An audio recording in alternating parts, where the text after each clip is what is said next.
we can see this with another bill that unanimously passed committee. This is a bill that would allow Homeland Security to create yet another department. This one, I guess we could call this the Pre-Crime Department. This is going to be the Countering Violent Extremism Department, the CVE. It is going to be funded under FEMA, which, of course, is under Homeland Security.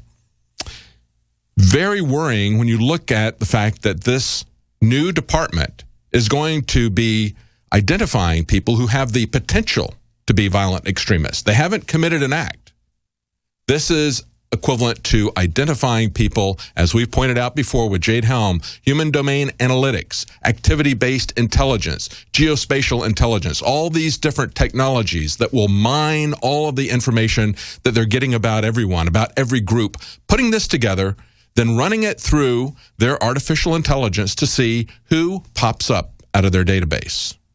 A very, very dangerous idea, if ever there was one.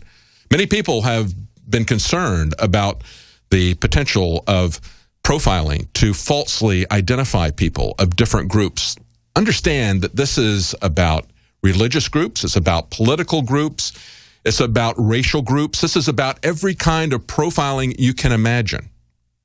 And this is also involved with Jade Helm. Mastering the human domain is their motto. That was the motto of the Geospatial Intelligence Conference just a couple of years ago. The keynote speech was about mastering the human domain.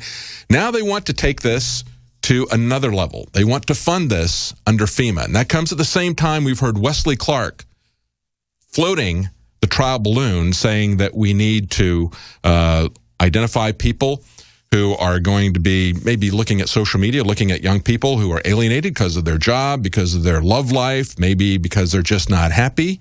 We need to look at their religious background. Remember when he said all that? We covered this last week. You need to understand where this is going, because at the same time that came out, we see this bill that passed the House committee unanimously and is now going to the full House. This will fund efforts by FEMA to identify people to propagandize people. This is an all-out propaganda campaign. Remember, it was just a couple of years ago that our government removed the prohibitions from Radio Free Europe and Voice of America. They were never allowed to operate in the United States. That was the term of their creation. They were not going to be allowed to propagandize the American people on behalf of the government.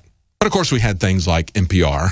We had things like ABC, CBS, NBC. People who would, when Obama was pushing through Obamacare, they would report every day. Remember how they did that? Every day from the White House. And when the Republicans said, hey, we would like to have some equal time to push back against what Obama is promoting with Obamacare, they said, no, we're not going to give you equal time. They said, fine, sell us some equal time. They said, we're not even going to sell you equal time.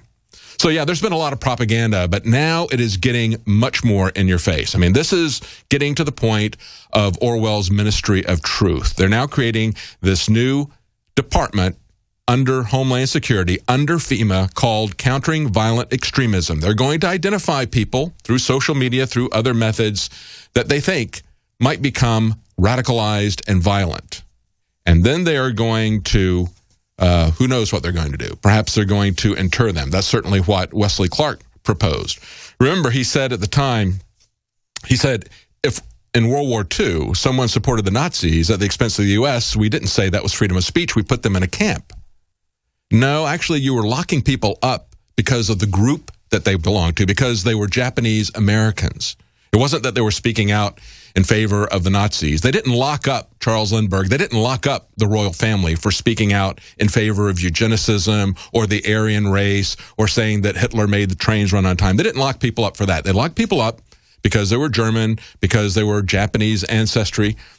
Of course, spies were always locked up. People who created acts of terrorism, of violence, of sabotage, they were always locked up. They were executed. But this is something different. And Wesley Clark knows that this is different. Wesley Clark was valedictorian at West Point. This is a guy that ran for president as a Democrat. He knows better than this, okay? He goes on to say, people who are disloyal to the United States, as a matter of principle, that's fine. It's their right, but it's our right and obligation to segregate them from the community for the duration of the conflict. Let's parse those euphemisms there. Segregate means internment. The length of the conflict is indefinite. This is a war on terrorism. It is a war on a tactic. There's not even a defined group of people. You may think you know who this is. You may think that this is against the jihadis. It's not against the jihadis. We'll talk about that when we come back. But understand, too, look at this in the context of the NDAA that they passed a couple of years ago, that Obama signed on New Year's Eve. Indefinite detention by the military.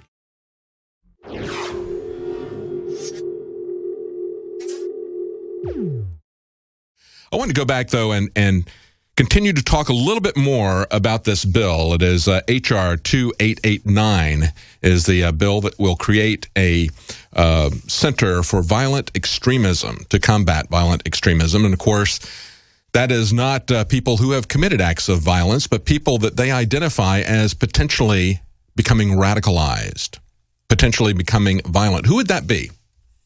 Well, of course, it reminds me of every election when the Democrats and the Republicans say that they're going to cut somebody's benefit or they're going to raise somebody's taxes. Everybody believes that it's going to be a different group than them. They don't think that they're going to get their benefits cut or their taxes raised. They think it's going to be someone else. And that's kind of the same thing we see happening with this. Everybody here is violent extremists, and so many people want to believe, well, okay, that's the jihadis. That's people like that guy that shot up the recruitment stations. Did you notice how they pushed back against that? Do you notice how they refused to label him as a terrorist?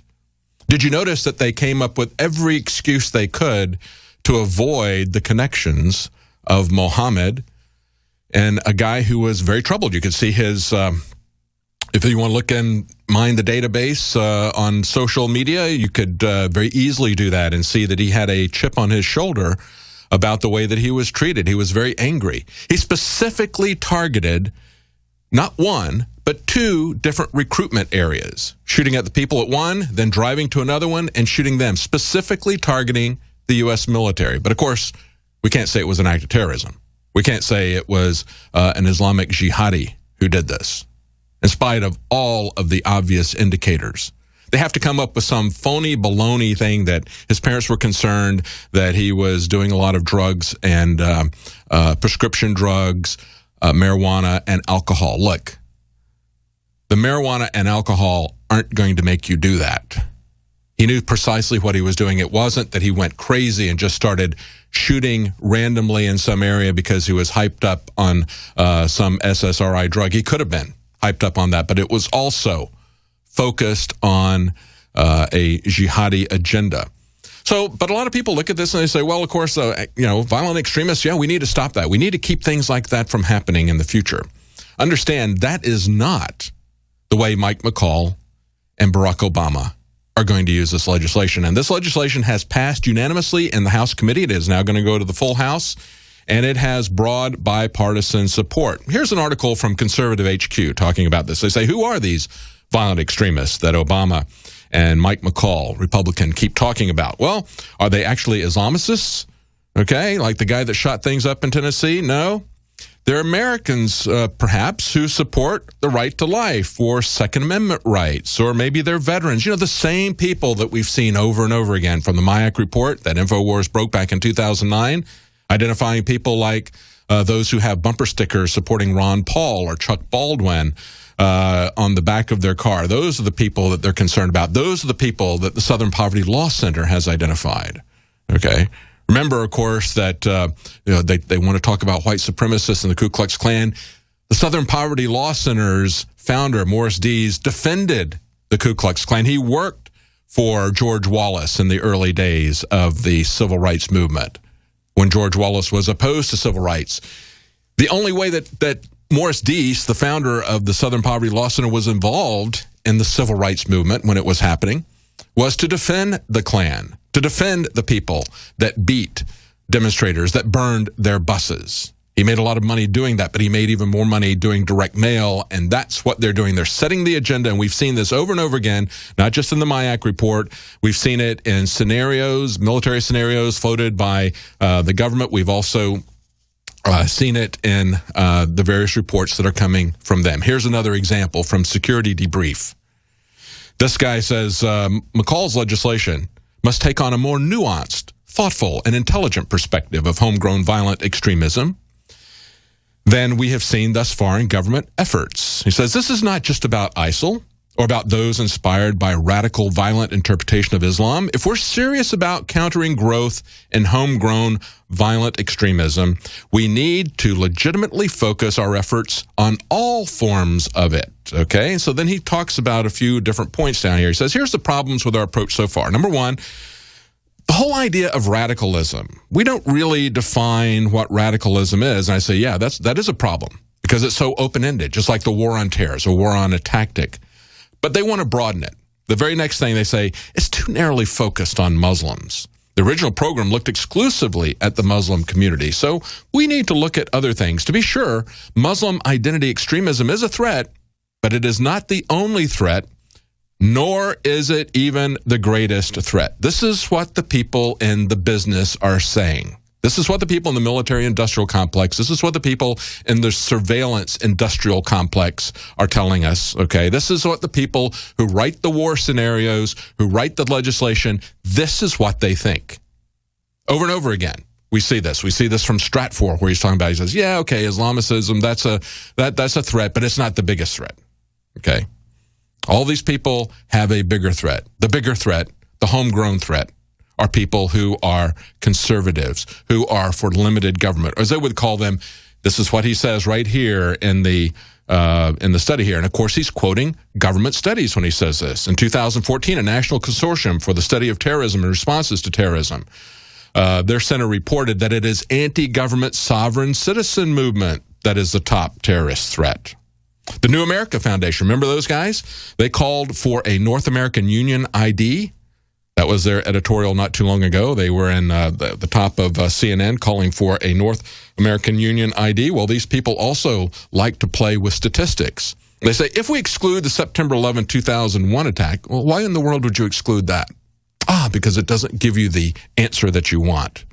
Okay, but if you exclude that, we see that more people have been killed by anti-government adherents, white supremacists, other non-Muslim extremists. So just understand that when they're talking about combating violent extremism, when they're talking about creating a department that's going to be under FEMA to identify, to propagandize, and we can presume that they're going to inter people, just as Wesley Clark has advocated with his trial balloons. When you look at that, just understand they're talking probably about you. Anyone, whether you're Islamic or whether you're not Islamic, whether you're white or whether you're not white, anyone can be flagged as a false positive by some kind of a massive pre-crime automated system. You understand how this is going to work. They're going to put everybody's data in there, just as they've said with geospatial intelligence. They're going to have the Jade Helm people, the special forces, as Admiral McRaven said, we want to be boots on the ground for the NSA. Okay, that's what they're doing right now. They're practicing domestic operations. People say it's provocative when the Russians are doing exercises, or when the Americans are going close to the Russian border and doing exercises, as they currently are right now. They're doing exercises for a much smaller period of time with a much smaller number of people, and people are saying, well, that's very provocative. You're trying to provoke the Russians, okay? But we don't think that it's provocative when they train against U.S. civilians in our country, labeling us as hostile. I wanted to continue because there was another article that really ties in to what we were just talking about with the massive data mining, with the pre-crime analysis, all of this data that they're collecting from you.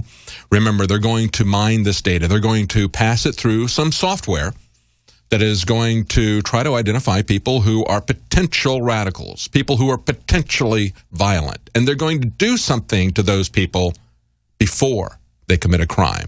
That is the stated goal. That is the goal of this legislation from Mike McCall. Are they going to stop at propagandizing these people? Or are they going to proceed to detention in internment camps or worse? That's the question. But look, it doesn't even begin when you get on social media. It begins in kindergarten in today's America. This is a story from Zero Hedge. Pre-crime is now upon us. Schools assess students' threat level starting in kindergarten. This is in Virginia. The Virginia Student Threat Assessment Guidelines, VSTAG, They got isn't that great? You know, it just legitimizes it when you create an acronym like that, VSTAG.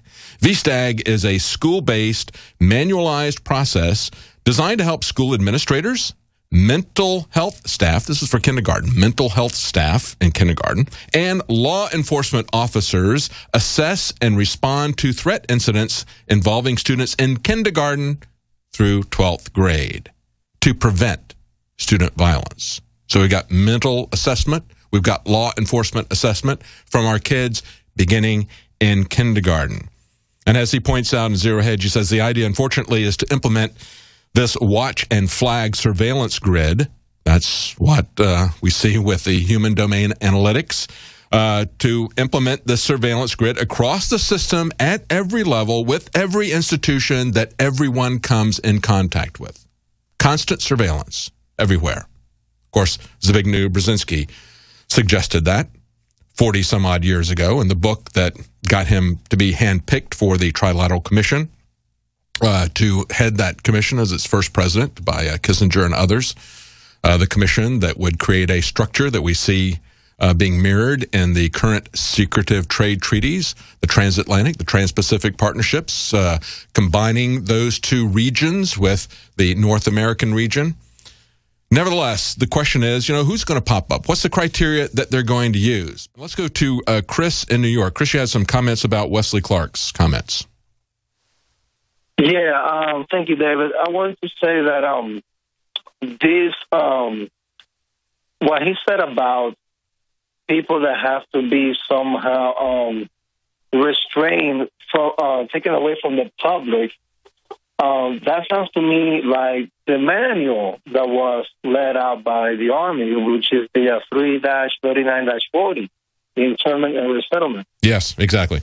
Exactly. We've seen this floated in so many different ways, so many different times. I mean, I can't believe that it's not getting more attention. I find this very alarming when you look at the manual you just talked about, when we look at the training scenarios that we've seen, when we look at the indefinite detention by the military without trial that was quietly signed in as part of the NDAA Act that never was repealed. They keep re-upping that. Does that concern you? It should. Well, of course it is concerning, but people have to connect the dots.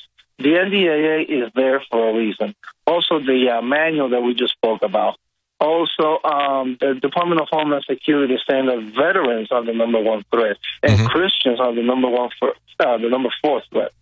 Yes. Also, I would like to state that the same type of scenario is being used for those who have political dissent and question the government and do not submit entirely to the establishment. And those are going to be the people who are sick that Watson is going to make the decision whether they take the care or not. They're starting this with the veterans, but that's going to be for everybody. Absolutely. And one of the things, Chris, that concerned me when I looked at this, and one of the places that I saw this originally reported was on a site called Crooks and Liars, and they had a left-leaning Democrat Party readership. And what they said was, I think this is basically a good idea. I think we ought to inter all these people in Texas who want their guns. Maybe we could send them someplace like Texas, anybody that's like that. Build a fence around Texas. You can read about these wackos at InfoWars. This is precisely the kind of thinking that is so dangerous. Everybody thinks it's going to be some other group. The conservatives think it's going to be the Islamicists. The liberals are obviously have their eye on us, but they need to realize that whenever there have been military fascist governments, they have usually been right-wing, and they may find themselves as targets and most likely will. This is going to be something that's going to be equal opportunity to anybody that the current regime, whether it's left-wing or whether it's right-wing, is going to see as dangerous. And that's what we need to stand together. This is something that should not separate us into different partisan groups. Everybody should understand that regardless of their political party, regardless of their religion or their race, this is something that threatens all of us to have a government doing this kind of pre-crime analysis. Let's go to Rob in Arizona. You wanted to talk about the IRS targeting. Go ahead. Yeah. Hi, David. I got a big problem with that targeting. I mean, number one, it's unconstitutional to target any one singular group of people, racially, religiously, politically, or otherwise. And frankly, if they want to target somebody, how about they target themselves? look at all the criminality they commit. Yes. Yes, precisely. I find it very concerning that this is so much broader in scope than anything we saw under Nixon, and at least they tried to impeach Nixon. He resigned because he knew that that was imminent. He knew that even his own party was going to impeach him for these criminal acts. And yet today, we don't even have the Republicans trying, and we know that the Democrats wouldn't impeach the Obama administration, and of course they are ultimately responsible when the IRS underneath them does these types of things, when it's brought to light and they don't prosecute. They own those crimes. The Justice Department owns those crimes if they decide not to bring prosecution against that. Well, one of the things I thought was interesting that I found out recently and didn't know, but back in the 1930s, the IRS, when it was created as a corporation in the Philippines. Yeah, I hadn't heard that before. Well, the simple fact of the matter is that if you look at the amount of money that comes from our income taxes, that does not run the government. It basically pays the interest on the debt. We are essentially on an interest-only loan from the Federal Reserve. It was created about the same time as the Federal Reserve. So we're basically on an interest-only loan. It's a balloon note, and it's going to turn out just like we saw happen in Greece, where they came in and now they're taking massive amounts of hard assets after getting the country onto this debt chain and letting it run and the bills piling up. That's why so many candidates, independent parties like Libertarian Party, I remember Harry Brown, I remember Ron Paul talking about how get rid of the income tax, get rid of the IRS, and all you have to do to replace the money that the IRS is bringing in is to roll government back to where it was about 5 years ago. That's how rapidly this government is growing, and that's how little this of money that is being supplied by the IRS for all the harassment. It really isn't about revenue. It really is an instrument of political control. Was there anything else you wanted to say, Rob?